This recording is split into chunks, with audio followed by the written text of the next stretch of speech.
welcome everybody to These Aren't the Nerds You're Looking For. Lorenzo and Kevin sitting here with my buddy Kevin Horde. Kevin, how you doing? I'm doing well. I like how you accentuated the nerds in these aren't the nerds you're looking for. These are not the nerds Nope. at all. You use the contraction, aren't. Side note, when I was a kid going to Dairy Queen, the Nerds Blizzard was my go-to. What? Who would have thought? I don't recall the Nerds Blizzard. Huh? You know? But it's also because I was a McFlurry kid, personally. I was... Honestly, we didn't have... When I was a kid, I don't DQs think there around me. was McFlurries. Right. I remember when the McFlurry came into existence also, but there weren't a lot of DQs near me in Grand Rapids, Michigan. Not until we had a new mall pop in, and it was like one of those DQ / Orange Julius combos. Yeah. It's the only Orange Julius I have ever been witness to is the combo in the mall. Yeah, combo in the mall. Yeah. I don't think Orange Juliuses are their own thing anywhere, right? It's, I have no idea. Yeah. I think we've had this conversation about like Carl's Jr.'s and green burrito, but for you it's Hardee's and red burrito. Which is so fucking weird. No, it's normal. Your shit's weird. Well, it's also weird because I didn't grow up with it either. It's just something I came into when I moved here to California. Did you guys have Hardee's up in Michigan? Nope. There were some, but not by where I lived. So did you have Carl's Jr.? Nope. I never grew up with either. See, I was McDonald's all the way. Hardee's is based in, or was, I don't know if it still is, in St. Louis. So, I'm at the epicenter of the Hardee's. So Hardee's and Panera, St. Louis Bread Company. Yep. Yeah. So this has been we got the fast food edition of. We got a thing called Emo's Pizza. Yeah, let's see. St. Louis style pizza. Interesting. I'm gonna use this food talk to transition into what we will be chatting about today, which is Star Wars Resistance Hunt on Celsor 3. We will discuss what the hunt is. For starters, this is the episode that aired October 27th, 2019. We are still playing catch up here. Someday we'll get caught up on Star Wars Resistance. Yeah, it's all good, man.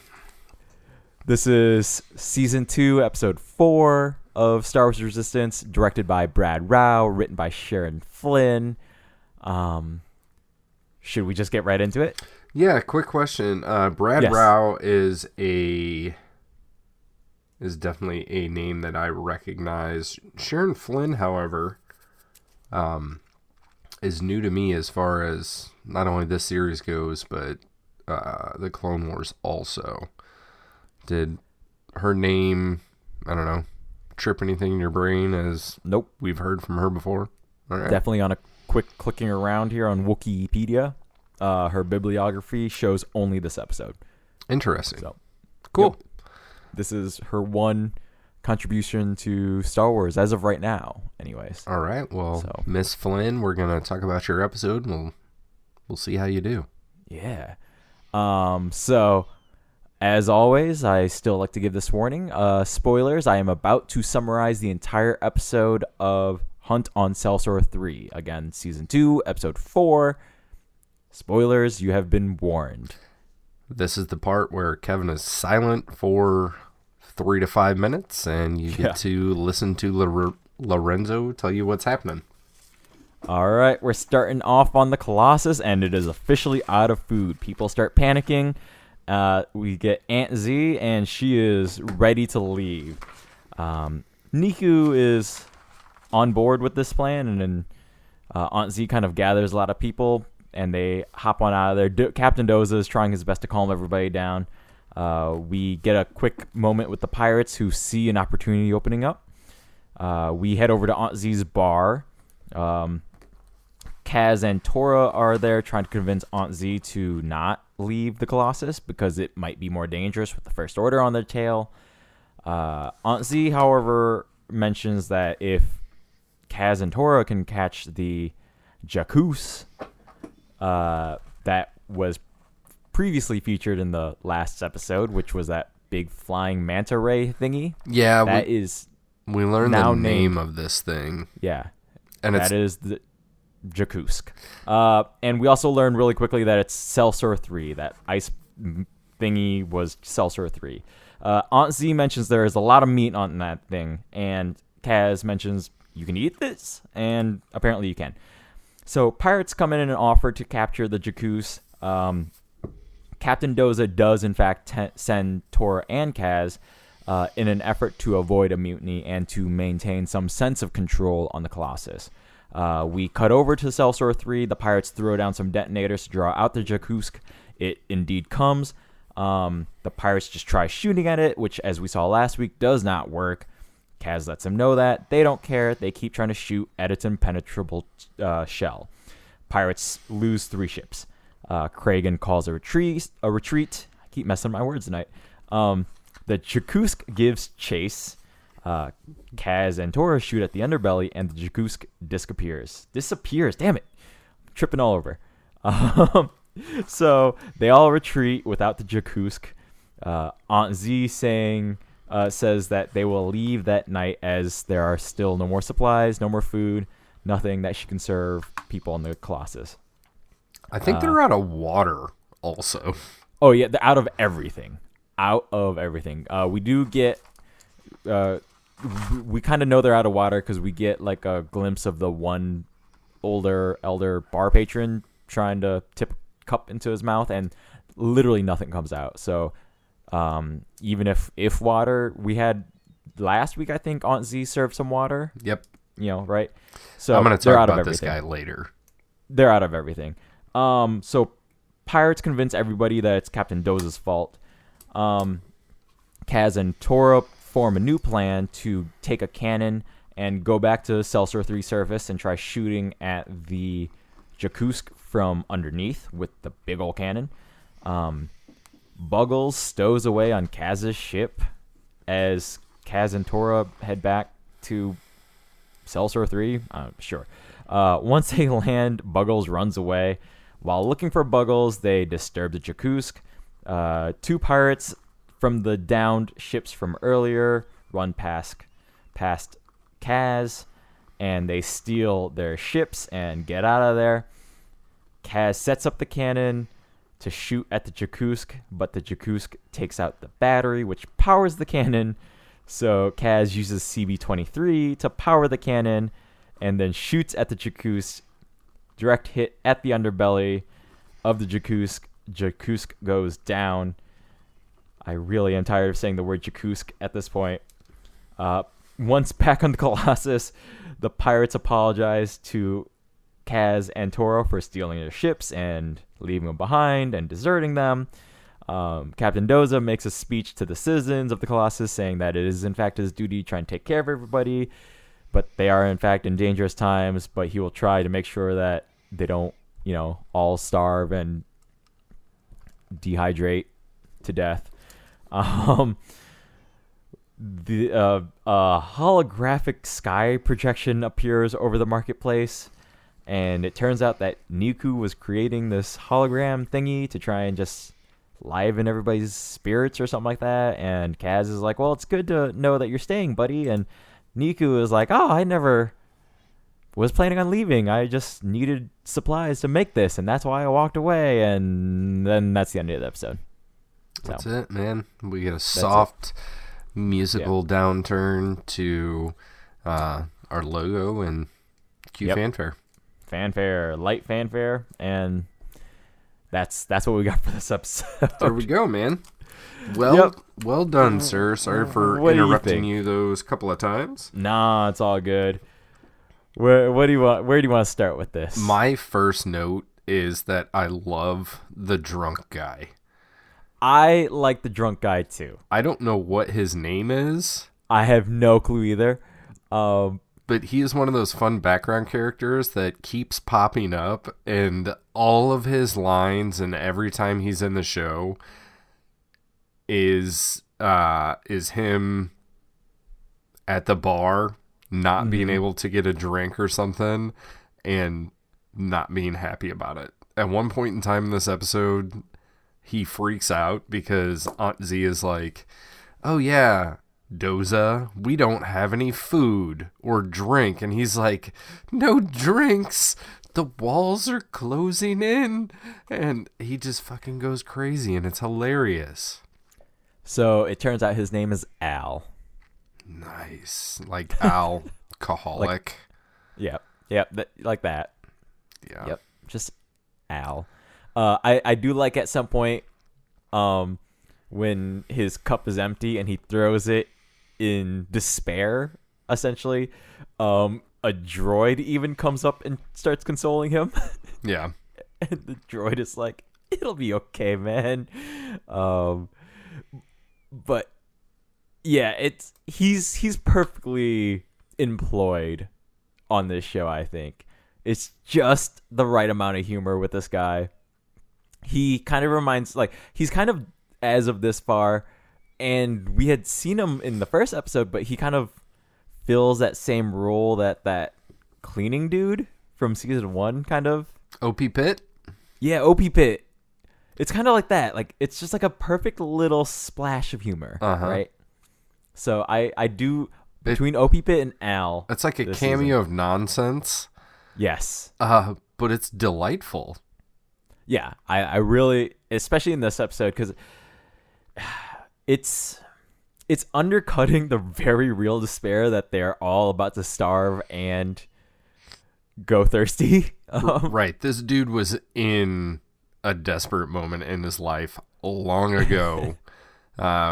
Maybe that's what brought him to the Colossus, and I think he's been subsiding on booze and bar snacks from Aunt Z's for 20 years, and now even that life has let him down, and this guy's got nothing but a cool mustache. Yeah. Speaking of mustaches, we see Doza without a hat on. No, he doesn't have a mustache on his head, but he's got a mustache, right? Mm-hmm. This is the first time we've seen him without a hat, and he looked weird. Yeah, it's weird. Yeah. Like, it's one of those things. You're just used to seeing him in a certain way, and it's a change enough that when it happens, you're like, oh shit, Doza has like a full head of nice hair. It's slightly salted in his pepper, and he looks good. It's a good looking guy. Okay, let's focus on the Dozas for a quick second, because both Tora and Captain play pretty big roles here. But there is a really weird moment where Tora gets very defensive when the pirates, at the start of the episode, start to lay blame on Captain Doza. Okay. And the pirates themselves offer to go catch the Jakusk, right? Which it's a weird moment, because like in the moment right at the beginning, I don't quite see why Tora is as incensed as she is until we get to the next scene where she explains why she's so pissed. The pirates are going to undermine your authority. But even then, I mean, it's a weird anger out of her that we haven't quite seen before. It's her dad, and she's sticking up for her dad. In Star Wars tradition, one of her parents is not around. In this case, it's her mom. Isn't, at least on this show, so who knows how long her mom has been gone. I don't know if she left or she is deceased, but I think she loves her dad and she's sticking up for her dad. But again, it's just the fact that it's so out of character to me. We haven't seen her in this mode, quite on this level anyways, especially when it's regarding the fact that the problem is there is no food. There's no food and water, but there's a solution to at least the food part of it. Yeah. And the pirates are saying, hey, we'll do this. And Aunt Z cuts them a deal that says, if you catch it, you get some of the food for free. Like you get they get all of their own food for free. Well, yeah. But I mean, they don't get the whole Jakusk is what I'm trying to point out, right? Like clearly Aunt Z still needs a. It's being brought back for Aunt Z, but any part of the food that they want, right? This doesn't seem like a good deal for anybody. I don't know. Like, I mean, it's a good deal for drunk guy because maybe I don't know. She can ferment Jakusk saliva or blood or something. Well, here's the thing. Like, Aunt Z puts out the job offer to go hunt Jakusk, right? Mm-hmm. And then the payload is that you get to keep some of it. But otherwise, she still has to sell it to make money. Yeah, I guess the way that I read it was like, Aunt Z is saying, hey, go kill this thing for food for everybody. I will sell it to everybody, but you get to eat for free. And they're like, deal. Right. Whereas I feel like regular pirates would just go and do the thing and then upcharge. And then just claim the bounty themselves. Yeah, like, no, Aunt Z, it's mine. I'm not giving it to you. Like, right, yeah. Buy it from me. Well, I think even the pirates kind of have evolved to some point where, like, Aunt Z is the one putting the job out there, right? Yeah. So, I mean, it's not like a Japanese tuna fisherman goes and catches a tuna, and then Japan is like, that's right, I'm going to give this tuna to everybody. Thank you. Like, that's just communism, right?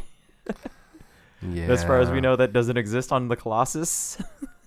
I mean, maybe it does now. Like, pure communism, anyways. Like, they have to have, like, zero economy at this point because there's no... Well, that's exactly... Well, that's where we start in this episode, right? Is, like, we're in, like, full North Korea mode, right? Like, nobody has food or water.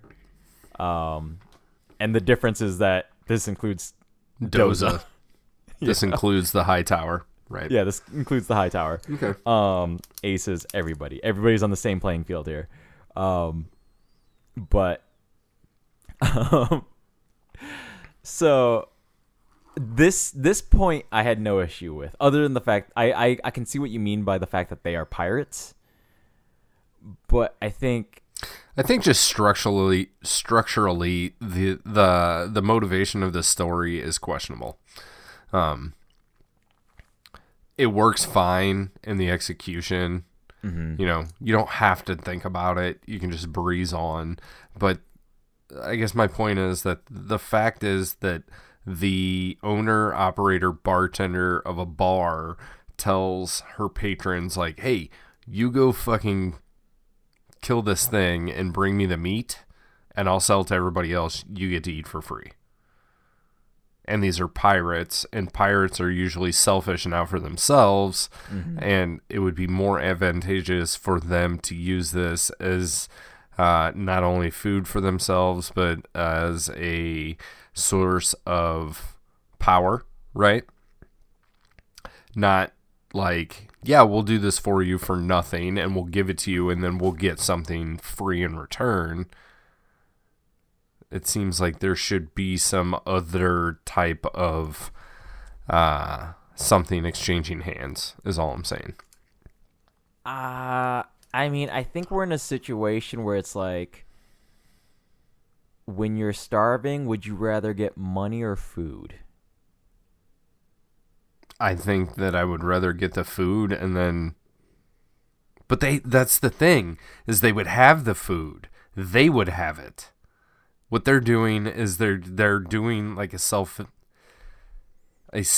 act here and providing for everyone as opposed to providing just for themselves. And obviously, this Jakusk is big enough for everyone to be well fed off of this thing for a long time, right? Well, but what I'm saying is, like, you have an acre of corn, but you only need like 5 ears for yourself for the day. Right, but you wouldn't you would not reap that entire acre of corn and give it all away with the expectation of getting back what you need when you need it. You would keep what you need plus and then sell the rest. Right. But I don't see that's not happening here. Like Aunt Z says, like you can take as much food as you want. No, what she says is if you bring me the Jakusk, you will eat for free. Right. So in essence, so they're not keeping any of it. They're giving all of it to her. They just don't have a tab when they come into her place and order food, is what it is. Right. I just don't see how that's different from them keeping 20% of it up front. Because their profitability on this is only their cessation of hunger. Like we just saw 2 episodes ago these pirates stealing shit off of that Juggernaut class ship, right? They were just taking stuff because they're pirates and they take stuff and they want things. But here they are doing really something good for the benefit of all, not just the benefit of themselves. Yeah, I mean, I get what you're saying. It just, that part doesn't bother me, just given the dire situation they're in, I guess. It feels to me like they would be even more desperate to keep everything that they could get their hands on. Well, again, also, I think, okay, this goes back to what Tora was concerned about in terms of them undermining Doza's authority and then usurping it and taking it for themselves. Mm-hmm. In order for them to look good for the rest of the Colossus and be like, who's the true leader? The people who gave you food or Doza over here who did jack all? Okay, so that's their end game. Yes. Okay. Because that's where the part at the beginning where the pirates are like, I see an opportunity here, right? Okay. That totally makes sense. I'm totally on board. I think that's the part you're missing here. They're trying to not pull a North Korea, right? Right. They're trying to not have hungry citizens while they look like fat cats in a high tower. Right. Gotcha. Right? So. And honestly, all of that is irrelevant because they are not even the ones that bring the Jakusk down. Definitely not. One of my notes is that they are woefully unprepared. Which, okay, this was one of the things I wanted to mention because we literally just had an episode last week where the aces learn how to take down, or they figure out a way to take down the Jakusk. Well, they figure out a way to defend themselves against the Jakusk. Well, yes. Right. But in any case, it's like, if you know how to fight a bear, that's better than just running up to a bear, right? Where that's what the pirates do. They literally just like throw a grenade at the bear and they're like, ooh, like, oh God, the bear's coming after us. But the whole time, Kaz is like, hey, guys, you can't. The bear has armor on it. Don't do that. Right. You know? Hey, listen to me. I've been in this situation before, and you guys are just a bunch of assholes that ran out here trying to take all the fortune and glory. Right? Like, the bear is trying to claw your face off, and you're trying to give it a hug. So like a regular manta ray took out, what's his name? Who? What? Yeah. What are you talking about? Steve Irwin? Steve Irwin. That's who I'm talking about. And now we have a space I manta ray. had no context for whatever the hell you're talking about. Now we have a space manta ray. Such a jump out. Now we have space I thought you were talking about like the space whales that took out Thrawn. I was like, those are space whales, buddy. I didn't know you jumped into the real world shit. Yeah, absolutely, man. Okay, so but from a real world perspective, it's just, I'm not gonna lie, it was super annoying having an episode where we progress to a point where we know what doesn't work at trying to take down the Jakusk. Yeah, it's just like backstep. Just to do it again. Oh, it's different people. Like, yeah, I guess my question is, like, where's the other fucking aces? Like, is the only reason they're not there is because Doza like didn't want Kaz and Tor to do this anyway, and he's like, okay, don't take any unnecessary risk. Like the two of you, babysit the pirates, and then we'll see what happens. Yeah, I don't know anything about where the aces are. It's they're not even at the like end barbecue. Yeah, this whole episode is weird with citizens popping it out, especially like again with Niku disappearing, and then his whole thing is like, I was building this hologram thing, which comes out of nowhere. There's no setup for it, and honestly, I don't. But there totally is. There is setup for it. In your breakdown, you said Niku is on board with leaving with Aunt Z. Aunt Z, yeah. But if you go back and watch, that's not what it is. What Aunt Z says, like she's totally like, I'm out of here. I'm fucking leaving. And then she says, if I wanted to be trapped on a space station, I could do that anywhere in the galaxy. And she says something to the effect of, we used to be able to go outside and see the sky and yada, yada, yada. And she's like, I'm out of here. And then Niku says, Aunt Z is right. And so you're led to believe that the entire time he is looking to leave. But what Niku grabbed onto is that she feels like a prisoner inside the Colossus because they don't have all of those external things that they used to when they were on Castellon. So, okay, wait, that's all true. What I am saying is that that's still not a good setup and payoff. Okay, I disagree. Like just it's pointless. It's why is it pointless? Because by the time it comes at the end, it has no bearing at all on the rest of the story. I mean, I think it does because Kaz thinks that Niku is leaving, and then when he needs to go with Tora to go and hunt this Jakusk on Celsor 3, he's like, oh shit, like Niku's leaving. And you can tell that what he wants to do is he wants to go and get his buddy and like shake him out of it. But he can't do that. He's got this other responsibility that he's got to do. He succeeds in that, and then at the end, it's revealed what Niku is actually doing. So it's meant to be a friendship building moment for the two of them, and then Niku says, "No, Kaz, I would never leave. Like this is my home." And all of these people are my family. Like, that's the point. And then I think moving forward, this, like that relationship, little bit of relationship building, and the fact that Niku went out of his way to do all these things, and they have a more natural outside setting, even though they're trapped indoors, is going to play into the future. That's the point of all of it.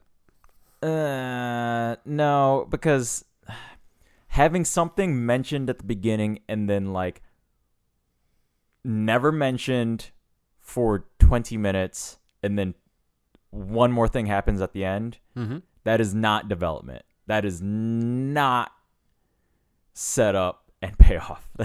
Like that is no. That is just lazy. That is just bare minimum shit, right? Isn't there like 2 or 3 times in the middle where Kaz is trying to talk to Niku because there's like the scene where Niku is packing, and then isn't there another scene separate from that where Kaz is trying to talk to Niku, and Niku because he's laser focused on what he's doing just kind of gives Kaz the cold shoulder? So yes, it is not as though it is completely irrelevant, right? That's not a one line at the beginning and a projector at the end. There is some other shit happening in the middle. Okay, so but it's slight. But if that if those moments were all removed, would that affect anything else in this episode? Probably not. Yeah, that's okay. So that's what I mean by pointless in regards of this episode. There may be future payoff. There may be future shit regarding morale on the Colossus and stuff. That remains to be seen. But as for this episode right now, but I mean, saw zero purpose for any of it. To that point, the pirates going out and failing doesn't do anything for the episode either. Because I'm not gonna lie. Kaz and Toro have the idea presented to them by Aunt Z to go and kill this Jakusk, right? They do a fly along with the pirates, and at one point Kaz is even like, all right, Kragan, what's your plan? And Kragan goes, to keep you young kids out of my hair, just stay the fuck out of my way. And Kaz is like, okay, well, I guess that could be considered to be a plan. They fly along. The pirates still lose 3 ships and a couple of guys, right? And then they retreat back and try to blame Doza, and then Tor and Kaz go anyway. Just the 2 of them. And get it themselves, yeah. And succeed with Buggles. So that's fine from a Kaz perspective. Kaz and Tora step up and do it. That's fine. They would have done that anyway, even if the pirates wouldn't have gone out and done their bullshit, though, is what I'm saying. Like, if we're going to go down that road. No. In the development of... Okay, that's the main story, at least, right? So you have a failure, you have an 11th hour turn. Like, that's fairly standard storytelling, right? Like... Okay. Right? So, like, I don't know why this is the example I think of, but it's just because this is so... The steps of this are so clear, where Legally Blonde, she goes to Harvard, she gets picked for the group, and then she gets sexually harassed by the professor, quits, but then is convinced to not quit, and then becomes the kick-ass lawyer, right? Okay. Like, that was gonna happen whether, like, she was gonna be a kick-ass lawyer whether or not she was sexually harassed, right? I don't see the comparison between sexual harassment and pirates being not good at being pirates. Well, there's a failure, and then it's up to the main character to face the failure and then go up and prove themselves in some form, right? I would totally buy your comparison if the first time they went out, Tora and Doza were stranded on the moon and made it work, not they go out, the pirates just fail, they also come back, and then they go out again, which is what they were going to do to begin with. Yeah. So I'm not going to disagree with you. I understand. This is why I'm going to jump the gun right now, and I'm going to just say out loud that this episode to me gets a big thumbs down. I expected that. I saw that one coming. I don't disagree with you that it's funny that you started with, like, let's see how Sharon's scripts works out, because I think it's really bad. Like, okay. I think this is a real, like, it's not like one of those, like, you know how we sometimes sit in the middle? I think this is a really bad episode. Okay. And it's for a lot of these weird story, like there are basic script structures. Right.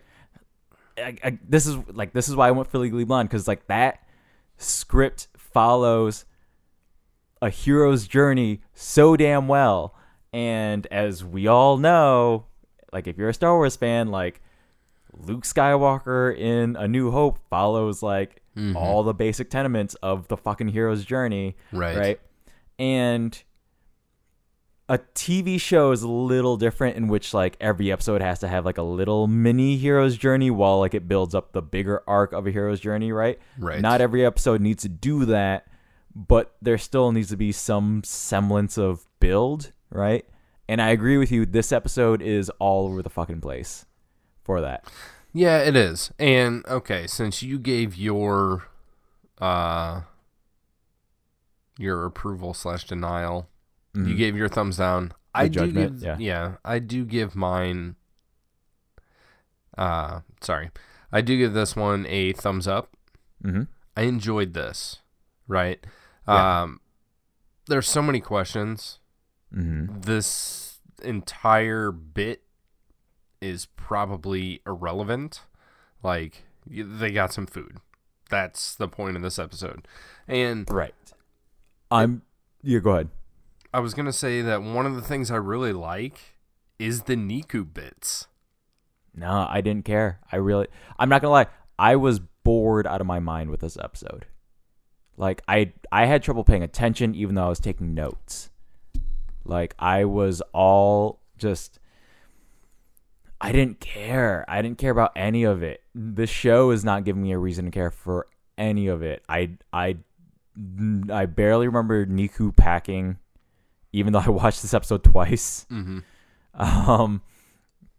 And the pacing was really weird to me as well, which before I kind of launched into Judgment Land, we were kind of getting at. Like, it's a structure that messes up the pacing, which then kind of made me lose interest.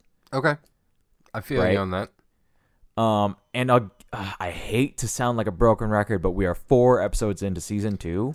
Yeah, I was surprised when I sat down to kind of fill in a couple of notes. For some reason, I thought this was episode 3, but it's not. It's episode 4, and I guess that tells you kind of how much these things are sticking in my brain. Right. And I don't disagree with you that maybe this episode is a little boring, and you know, the structure and flow of things is erratic and at times unnecessary. But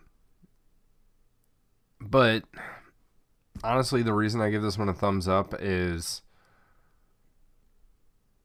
I don't know, man. When I watched it, I enjoyed it. I like Niku a lot, and I like this. Niku barely registers with me in this episode, which is funny. Like, that's because you fucking hate Niku. But he doesn't, like, even then he doesn't stand out at all. Like, he has no bearing on this episode. And that's one of the good things about him, though. Like, so what he did in this episode is he saw, like, everybody else is seeing this problem of, fuck, we're out of food, we're out of drink, we're out of water, and everybody's freaking out. And from that conversation, he gleans this little bit of hope, and that hope is like a slight bit of normalcy of what they used to have, right? Okay. And that's his focus. He's like, everybody else is dealing with the supplies issue, and he wants to provide a little bit of normalcy for the people that he considers his family, right? His non-family, right? Right. And his gift isn't steaks of Jakutsk. And that's fine. It is a view of the normal. That's fine, but again, the episode doesn't focus enough there for me to remember that is there.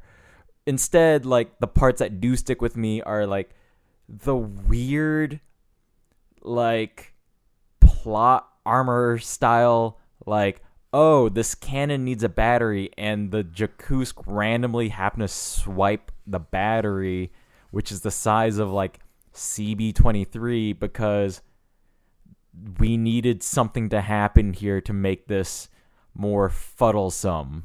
I will give that to you. That is stupid. Like, there's all these like weird moments like that happen. I'm not gonna lie, by what you said, like the Niku parts probably are the most sound parts of this episode. Okay. It's just that they are such an aside to the main story of why is Buggles on Celsor 3 and how does that what is the MacGuffin like? There isn't like the whole Buggles thing is mind-boggling, right? Yeah, like I honestly thought maybe Buggles would be the one to like defeat awaken the Jakkusk. Either like I didn't even think it was going to defeat it, but maybe like lead. I thought Buggles at least would lead them to the Jakkusk, but they don't even go that far looking for Buggles when Tora stands like above the ice or whatever where the Jakkusk is. I was gonna say that's like the only benefit to Buggles being there is that Buggles wanders off and then Tora does go and look for her, Yeah, it. I'm not really sure, and ends up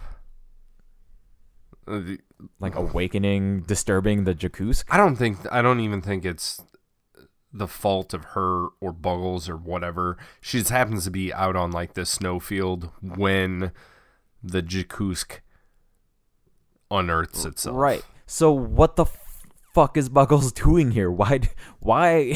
Like it's such a plot distraction. I 100% agree with you there. So this is all why for me for this episode. This is a solid thumbs down. I'm sure there's an episode I'm forgetting about somewhere, but in recent memory and in what is sticking in my head, this is the worst episode of Resistance I've seen. Okay. Like this is bad. It's contextually bad in the larger series in terms of just I don't understand what this is doing for anything. I don't know why this story needs to be told, but just even just taking the episode alone, I don't. There are so many weird little steps here that I don't. Why, like, why did we need Buggles? I feel like just them looking for the Jakkusk would have just been fine too if they just wandered off and like, oh, is this an earthquake that's happening? And oh no, it's the Jakkusk.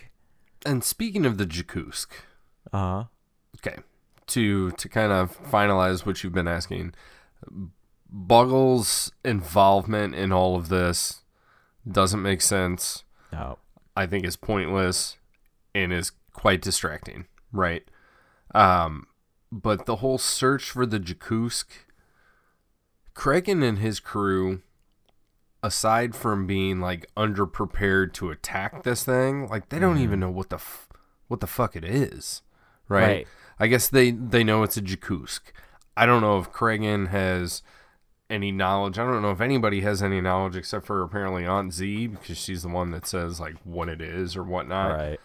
She's a freak, I guess. Like, I guess, but because Kraken and his crew are like, oh, is that what you were expecting? Like, no, that's not what I was expecting. And they're just flying around like hoping for this thing to come out, and then crazy eye reptile guy, Krell, I think. Yeah, it could be. I was trying to look for his name. There's two of them that are listed. Crazy pirate, yeah. Yeah. Anyway, he's like, oh, let's scare him out, and just throws like a thermal detonator over the side. It's like dropping dynamite in to entice the Kraken, you know. And I guess this is this supposed to be like the Kraken / pirate thing? No, because if so, it doesn't work. No. It's if that's what they were going for, it's a failure. It's a huge miss. No, it's not a failure. It's just a fucking miss. Like I don't. Right. It's like trying to write a Jesus Christ parable, but like nobody dies and nobody comes back and nobody's the son of God. Like, and nobody does anything. Right. It's like trying to claim Legally Blonde as a Jesus Christ parable. I'm pretty sure you did that earlier in this episode. Right, because Jesus Christ was sexually assaulted. Oh, man. I'm going to go ahead and move past that. Like, wait, which way is the parable going now? I'm so confused. But there are no parables. But there is a pretty badass space pirate ship. Which, wait, real quick, too, because on the parables bit, because why? Because then why? I don't know if you noticed this. The first time the pirates fly away from the Colossus headed towards Celsor 3, they play. They steal a large portion of the motif of Ray's theme. Oh, I didn't catch that. Why? Fucking why? Just what? I just. No, like, well, what? Like, that theme is, it'd be one thing if they were going through anything similar to shit Ray goes through. I don't recall her having to chase after a giant thing because she was hungry. Are you fucking kidding? She was after getting some portions. Yeah, but I mean, her giant thing that she chased after was scraps from a giant thing that she traded in for food. Food, but she wasn't completely out of food, right? Like she wasn't. Oh yeah, she was after food, but she wasn't in a situation where if she didn't. She was totally in a situation if she didn't clean that fucking thing and turn it over to Unkar Plud. She didn't have something to eat. But she wasn't in like a castaway situation is what I'm getting at. She was not in a castaway situation. That's different. A castaway situation except for she was literally a castaway situation cast away. But a castaway situation is way different than a North Korea situation. Does that make sense? Like, yeah. Like, a Grapes of Wrath situation is way different than Tom Hanks' Castaway, right? Like, okay, where are you going? I'm just saying, like, you can't play the Castaway theme over fucking Grapes of Wrath and then call it good. Like, could you play the Grapes of Wrath theme over Castaway? No, definitely not. Fair enough. Like, Tom Hanks wasn't looking for a fucking job on that island, all right? Like, he wasn't upset he couldn't afford the nickel costing bar of taffy, all right? Like, he needed skills to actually get food and not just pay for food. Like, those are very different situations people find themselves in. So, like, I don't understand why the fucking Ray motif was playing at all. And for like a hot second I'm like, oh, that's cool that they're referencing that. And then as this episode went on, I like remembered it and I was like, wait, why did that play there? Like, what did any of that mean? Maybe it's all like the J words, like Ray's from Jakku, this thing's a Jakusk, one of these pirates' names is Jukes. No. And I'm like, there's so many letters, man. You know? It's like for a hot second when they were stuck with like Ahsoka and Anakin, they were like all in the A's. You know? Yeah, but that's not even that bad. It would be different if it was like Anakin and Anakin. Yeah. You know what I'm saying? Right. And like he's from Tatooine and she's from like Tatooine or Tatooiner or Tatawon't or, you know, like... There's many phonetic things going on in the English language, and we don't need shit to be that close. And Jakusk, yeah. Right. Yeah. I got nothing. So, yeah, no. I'm sorry. Like, other than Al, nothing in this episode worked for me. Like, yeah. I like Al a lot. I really like Al. I like Niku a lot. I think Niku might be the best part of this episode besides Al. which is interesting because you hate Niku. I do hate Niku. I need him to sacrifice himself. Well, we've got about 14 more of these coming up, so you never can tell. I think it's interesting that the younger Doza is the more level-headed one, and kind of the person that's got the better ideas here. Like, Doza himself has just kind of been freaking out, which I guess is warranted because, he had to take this station and fly into an unknown place in space and has to fucking deal with it at that point. And he's probably got a lot of weight on his shoulders. He's definitely adopted Yeager as his, like, right-hand fucking guy. And any semblance of disposition between the two is completely gone. The bit about Doza being an ex-Imperial amounted to nothing. That's completely gone. Yeah. But Tora is like 15, maybe 16 if enough time has passed. And she's really about the most level-headed out of anyone on the Colossus. And is able to just kind of double down and bear forward and get shit done when it needs to get done. Is this naivete, or is this inexperience, or is she just unjaded, or what's giving her the ability to just push forward? Because that's pretty tough for a mid-teenager. I'm not gonna lie, like You don't know. You don't care. Yeah, I think it's just this script doing that. Again, it's like earlier, like I was saying, like she's a little out of character from what we know of her. Okay. So, like, I would be okay with everything you just said if we had 2 episodes building up to that. I feel like we've seen her not necessarily in this capacity exactly, like confronting her father and saying, no, this needs to be done, we need to do this, blah blah blah, with the insights of Kragan is just trying to undermine your authority and that pisses me off and this and that.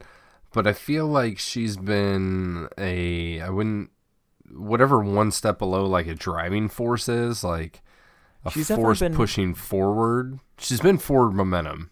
She's been like a voice of reason for the Aces. I'll give you that. Okay. Especially after last week's episode. Okay. Right? I'll give you that. Where she's kind of like, she told, what's his face? Hype Phazon to like work together. She's had some of that. But then this one just turns it up to 11. Okay.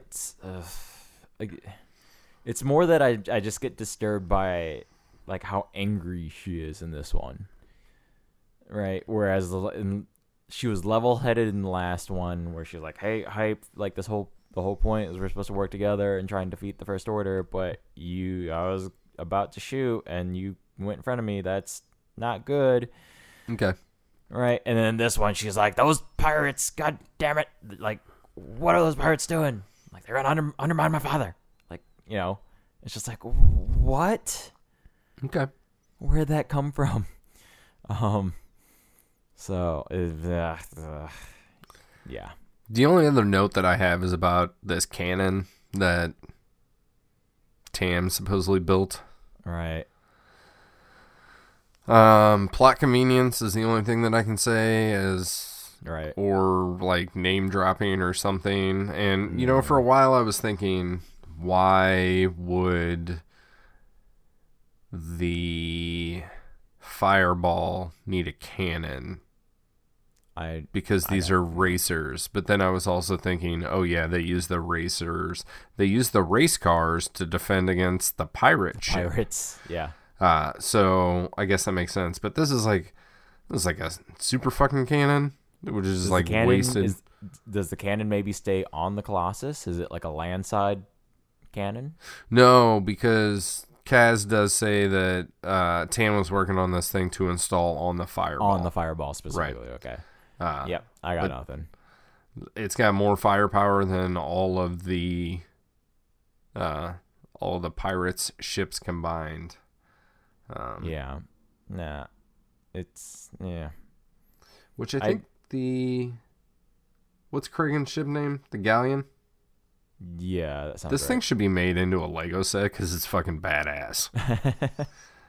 Yeah, I don't. It does kind of remind me as like a bigger version of Jabba the Hutt's barge mixed with like an actual pirate ship with sails and shit and Right. masts. Yeah, it's pretty cool.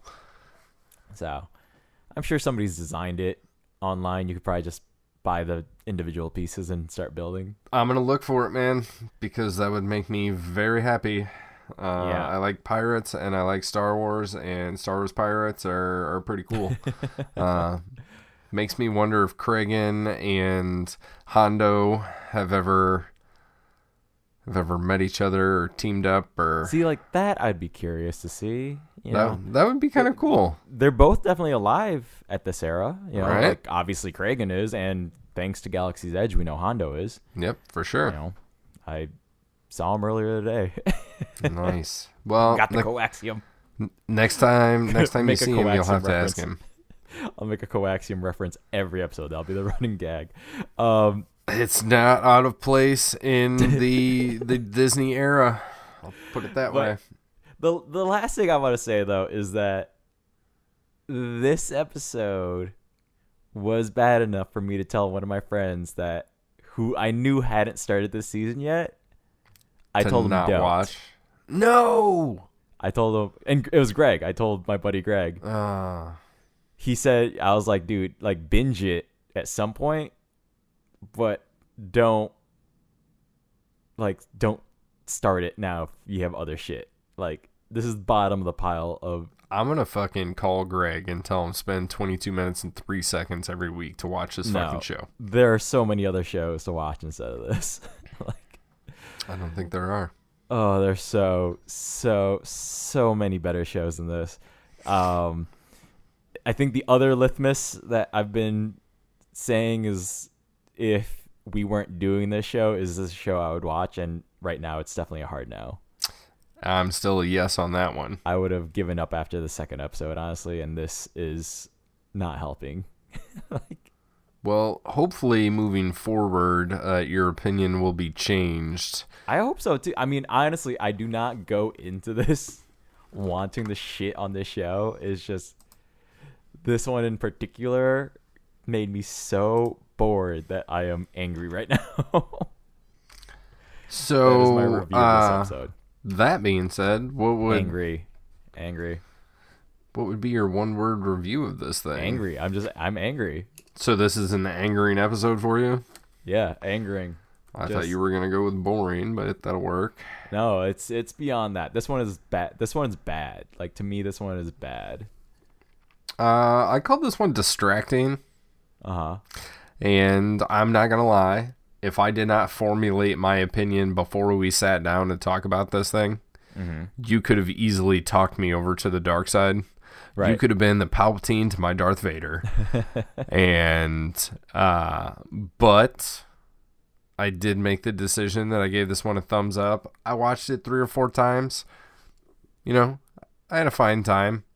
Like I said, I love Niku, and I love his gift to the Colossus. Aunt Z's kind of rubbed me the wrong way for a bit. Yeah, she's weird too. I honestly, at this point too, like, we spent so much time with like the Colossus crew that, again, on a show called Resistance, There's I not don't- much resistance. I don't care. Yeah, I don't. If the show was called Colossus, I'd be more for it. You know, Okay. Star Wars Colossus, like, that would have been a cool name, honestly. But Definitely spoken by. You just need Arnold Schwarzenegger to do the voiceover at the beginning. Get to the Colossus. Get to the Colossus. We have some pirates. Do it. Do it now. Do it now. It's not a tumor. It's a coaxium. Get the coaxium. You must do it now. Star Wars Pull it Colossus. out. There it is. Niku, get the coaxium. I'm liking this version. That would make the show so much better. Oh my god. Seriously, get Arnold in fucking Rise of Skywalker or something, for the love of God. He needs to be in the Star Wars universe or the MCU or something. God. I would love that. Is he? No, he wasn't. He wasn't in No, Stallone was. Sorry. Yeah. Stallone and Michelle Yeoh were in Guardians 2. And Miley Cyrus. Right. But yeah, Arnold needs to make his way into the Star Wars universe. I would love that if Conan the Barbarian made it. Yeah, I was gonna say, now that we're moving away from the Jakkusk to the Terminator, let's wrap this thing back around. You got any insight for what's moving forward? Next week's episode is The Engineer. The Engineer. You got any predictions? Anything? Based on just the title, it's probably gonna be a Niku heavy episode as he's engineering shit on the Colossus. I feel like we're still gonna be stuck on Colossus shit for like 3 more episodes. Okay. So do you think that the Engineer is Niku? Probably. It's either something Niku related or there's something Tam related engineering for First Order shit, or both. Ooh, interesting. Because Tam is known to be engineering some shit up as well. So at least a canon. Right. Yeah, exactly. So I think similar to the live fire episode from last week, where like we got that dual storyline that they both happen to be doing the exact same thing, but like here's the First Order perspective and here's the I don't want to call it Resistance perspective anymore. It's the fucking Colossus specific perspective. But that's a possibility that it will be called The Engineer, but it'll refer to one of them, but it might be a dual storyline like that, plot A, plot B, but they're doing the same shit. Right? Okay. But my guess is something else goes wrong with the Colossus, and Niku's engineering some stuff with the Chelide or something. I don't know. Interesting. We'll see how close I am. Yeah. Did you watch it yet or no? I will not reveal that. I did not watch it at all yet, so yeah, we're still playing catch up. If anybody out there does have a guest that is separate or equal to Lorenzo's, let us know. You know, separate give us but equal. Come on now. It's sure. Orwellian, I guess. But especially right after my description of how Tam is separate and separate but equal. Sure. Yep. We'll start catching up a little bit here when our lives, my life especially. I know you're busy as well. We're trying to fit these in where we can. But yeah, we'll be back next week with The Engineer. But until then, if you want to leave us a review, I think I was cutting you off as you're saying this. Yeah, I was gonna shuttle some people over to notthenerdz.com for our social media links and links to YouTube where you can like, share, subscribe, all that jazz. And I'll have to double check, but I need to get it. If it's not on there, get Anthony to put our collaborators' contact info, which would be Kevin, our illustrator, over on Twitter at They Call Me KDub, and then Lindsay over at Strange Fantasy Music at gmail.com, and then Anthony himself at Blue the Beard on Twitter. So those are the behind the scenes people, and then me and that guy over there, and we're the same this week as we will be next week for The Engineer. So I've been Kevin. Lorenzo here. These aren't the nerds you're looking for. Bye-bye.